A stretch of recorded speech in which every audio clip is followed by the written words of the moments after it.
Harvey Mason Jr. is the executive music producer behind Zoey's Extraordinary Playlist. I'm Kevin Jacobson of Gold Derby here with Harvey, and we actually didn't get a chance to talk to you for first season. So I would love if you could just start by walking us through everything that goes into acquiring the music for the show, recording demos, having the cast record in the studio, all the steps you go through in your position. You have enough time on your show today to talk about We got 20 minutes, so All right. Well, it starts with the script process, and Austin, who's the big cheese, he makes the decisions on what's happening in the story, what are the characters doing, what's happening in their story arcs, and then he uses music to kind of fill in some of the spaces where he wants to create emotional moments. And he's generally the one that's deciding what the song titles are. Every once in a while, somebody else will offer up a title, but he's got a real good handle and a good idea of what works for his storytelling.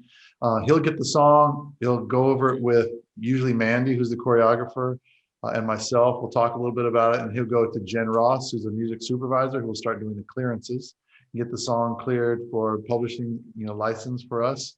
And then we'll start getting creative about what do we want to do with the song? How do we want to produce it? Who's going to perform it? What's the intention behind the song? So what does it need to sound like? And what does it need to do in the script? And we'll go back and forth on some demos. I'll produce something with my team here, send it to Austin. He'll give me notes. Mandy will give me some choreographed notes. She'll say, I need to be able to do choreography here to this. I need to punch here and accentuate this. We'll make more changes. The cast comes in, sings it. They nail it every time like they always do. We do a mix and we send it back to the set for them to shoot to. They'll do the recording and filming to the version that we create. And then we get the film back in post. We look at it, make sure it looks and sounds good. Sometimes add some more things that we need to make it just nice and spicy. And then we're done. wow. Well, it sounds like you kind of have a good, well-oiled machine probably at this point. But I'm Yeah, I curious think what.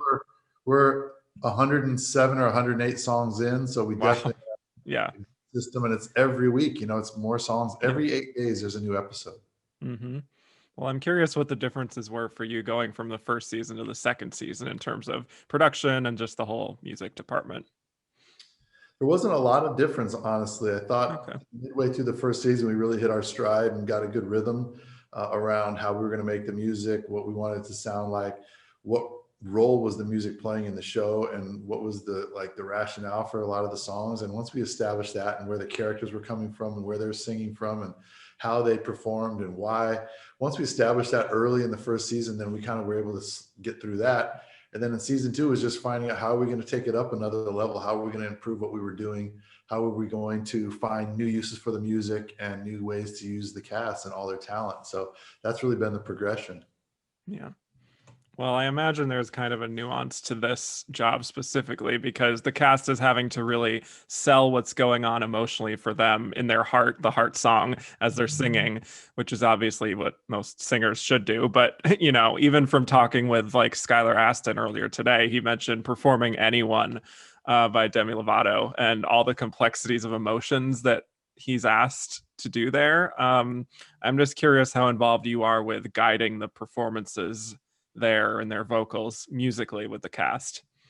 Sure, yeah. I work very closely with the cast along with another fine gentleman, Charlie Alderman. He's an amazing music director, and he works with the cast. I work with the cast. We do a couple sessions a week, honestly. It's always somebody else singing, and there's a lot of back and forth and collaborating around what the vocals sound like. Austin's there as well. He's very involved in just what the emotion and what's the intention behind the lyrics and what are you singing and why does it matter to your character. That's the sort of insight that Austin brings to the table. And Charlie and I are pushing the artists to try and get a great vocal performance. And we're mostly concerned with not that all the technical things are perfect and all the little intricacies are perfect, but the emotion, the feeling, and like you said, the heart comes out in these songs. And we're really giving our own interpretation of these songs vocally and production wise. And that's something Charlie and I are really hyper focused on. Do you have like a good sort of behind the scenes cast story for one or two cast members, like something specific that's always stood out to you from one particular recording session or something? I don't have any one particular memory other than like everyone in the cast, I think, has pretty much hit their head on the door frame of the studio. You go walk into the vocal booth, the mic's there, and there's this door frame that comes and hits you right here. I don't know, I'm 6'4", so I seem to hit it a lot, but it just seems like that's a common kind of running joke. Who's going to hit the door today? But as far as individual cast members, it's just been so cool getting to work with them all. They're so diverse and different. Everyone's got such a different voice and different personalities. And, I've just enjoyed getting to work with them all. It's like you're working with some legends on this show too. There's a few people that are just iconic, and to get a chance to record with them, it just reminds me of other points in my career where I've looked through the glass, and on the other side of the glass on the microphone singing is a person you're just like, oh my gosh, I can't believe that's coming from that person. And I'm getting the privilege to get to work with them and record. And they seem like they're listening to me, and we're having a good time, and we're having a back and forth. This is just the best thing ever. So I experienced a lot of that on this show. Yeah, you got Mary Steenburgen, of course, Bernadette Peters in a guest spot. Yeah, Peter Gallagher, yeah, yeah. Well, another thing I have really picked up on just watching it back, a lot of these performances, is that, usually they're just a minute or 2 minutes, these performances. I only don't really notice that from looking at the track length of the songs.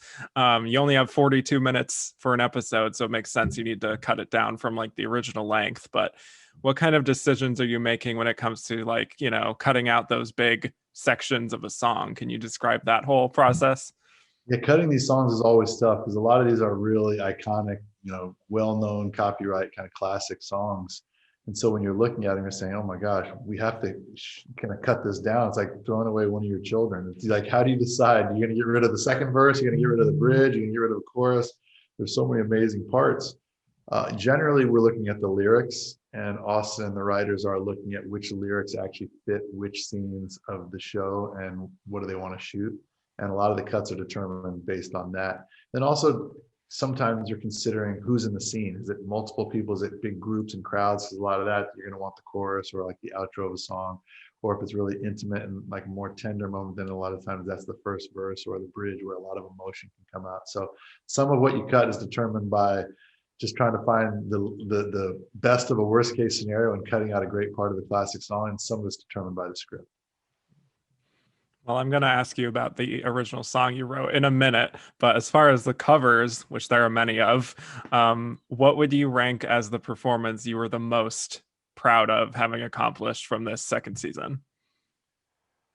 Whew, that's a really tough question. It's like asking me to pick which is my favorite child. I don't think it's possible. I don't think there is a moment that has stood out. I mean, the finale as an episode really stands out because there's so much music. I'm the music guy, so I'm like, yeah, more songs, and I think we have 8 songs in the last episode. So I would say it's probably my favorite episode, and there's some big moments in that I really am proud of and love. And usually the things that make me excited are the songs that the cast really get to shine vocally. And as a producer, maybe I'm supposed to like think of which is my favorite track or song, but I love it when the cast just gets to be big and vocally like challenged. And so there's been some really cool moments like that. I Look to You, the Whitney Houston song, was a special moment because I really enjoyed hearing Mo sing that song, and he gave an amazing performance. And I produced or co-produced the original version of that with Whitney. So it was kind of a little bit of a weird emotional experience to be working on that song again. And I've had the chance to produce a couple other songs that I've done a second time now on Zoey. So that's always a cool experience. Yeah, but that's pretty surreal. Well, we did get our first original song this year, Crimson Love, which is Cringing Love. It's so Cringing cringy. Love indeed. Yes, which is the song that Aiden sings to Zoey that just, fully embarrasses her. You co-wrote it. I'm wondering when was the earliest you had discussions about incorporating an original song into the show? It was just around the time that they were writing that script, and Austin came to me and said, I got an idea for an original song. I got an idea. So we talked about it. He shared with me first, which doesn't always happen, but he shared with me his lyric ideas. And then I started thinking about a track. I kind of built up a track with the team here and the other co-writers, sent it back to Austin. He refined the lyrics, sent it back. So there was a lot of back and forth. And then we ultimately cut a demo with a vocal, sent it back to Austin. He loved it. We laughed a lot. We texted huge smiling emoji faces and cracked up at some of the cringy lyrics. And then he took the cringe level to another place and changed more lyrics and sent it back. We recut it. And then the cast sang it. It is what it is. But it was a lot of fun working with Austin in that capacity. Yeah. Were there other kinds of like unique challenges in producing an actual original song for the show? I think it's just really trying to make sure that it's consistent with the other songs. Just the sound of it Right. is uniform. You know, you don't want to. We do a wide variety of styles, so it's not that the music all has to sound exactly the same, but you don't want it to stick out like, oh, that what is that crazy song? You just want it to kind of fit in with the other moments in the show. So the challenge is to make something that no one's ever heard before sound like something they might have heard before, or feel authentic or memorable or real to them. And that's what we tried to do with that song, is just make it feel good. And then you can really invest in listening to the lyrics and catch some of those moments that Austin was nailing, those little jokes and uncomfortable moments. Indeed. Yeah. And also I wanted to talk about episode 9, which is a really fun one where Zoe's powers get all warped and all Oh the yeah. heart songs are mismatched. Yeah. Where it's like we have Mo singing a country song, we have like Simon doing "What Does the Fox Say?" Um, what was it like working with those cast members on that episode, as far as really mixing up the styles of what they might, normally be performing? It was just another crazy challenge. You know, you're mixing up characters with songs they normally probably wouldn't sing. So you're trying to do different things to the production that you might not normally do, just to make it feel even more unbalanced and out of whack, which was the whole goal. So we're trying to push the singers in different ways, make them sing differently, make the songs sound different, give them strange casting moments where the songs may not be what you'd expect. So those are just all little things we tried to do to make it ring true for the story beats. Yeah. And then I know in the finale you are kind of stepping into the music director chair, from what I understand. Can you talk about that whole experience of navigating all of those different performances and everything there? No, it was just a huge challenge because there are so many music moments in that episode. And of course, being a music person, I'm like, hey, let's see how many more we can fit into this one episode. You got 8 songs, I want 9. That's pretty much how I am, anyways. I'm like, always, can we get one more song in? Can we get a little bit longer? Can we get a little bit louder? You know, those are all the comments they hear from me. So for the finale, it was just exciting. You know, I have to say, it's such a pleasure getting to work with Mandy. Mandy Moore is just absolutely incredible at what she does. And then Austin has been one of my favorite all-time people I've ever worked with. He's just such a creative, generous collaborator, and somebody who he likes bringing talented people around him and letting them go. And that's just a rare thing. You know, we have a lot of back and forth, and on the finale we did as well. But there's just a spirit of the best idea wins.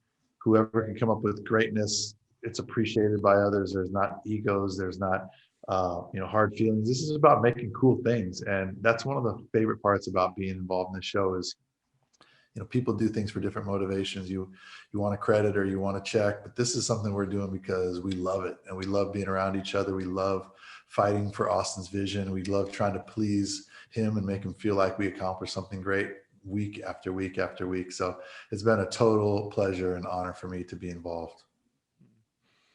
I was also going to ask if you had a situation where you were, like trying to get a particular song cleared to perform, or maybe a song that you did get, but it just wasn't working for the tone you wanted for whatever reason, and you had to, be stealthy and trying to find a backup or anything like that, like one of those last minute situations.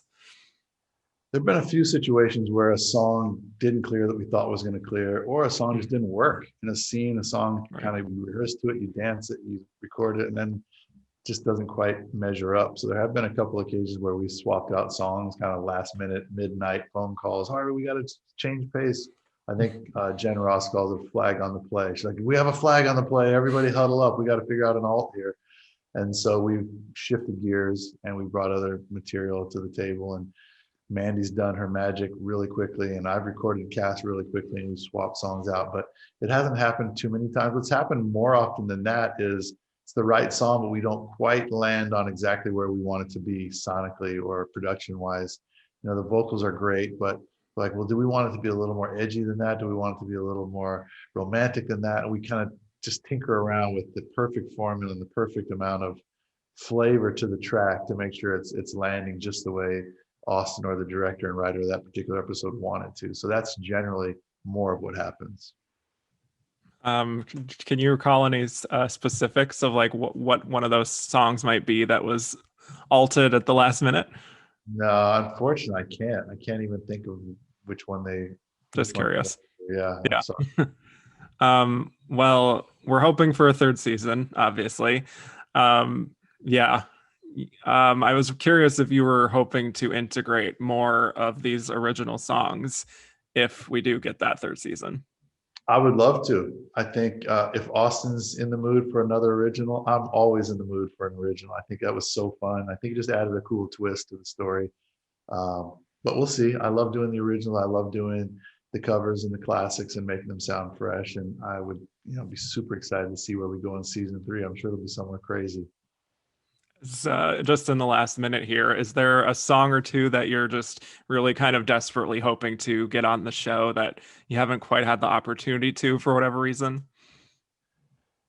Not that I can think of. We've done so many of my favorite songs. Like we've Yeah. just gone through the list of great records and great artists, and it's been such a cool variety and just the disparity between doing wild country songs over here and then classical songs and then big band.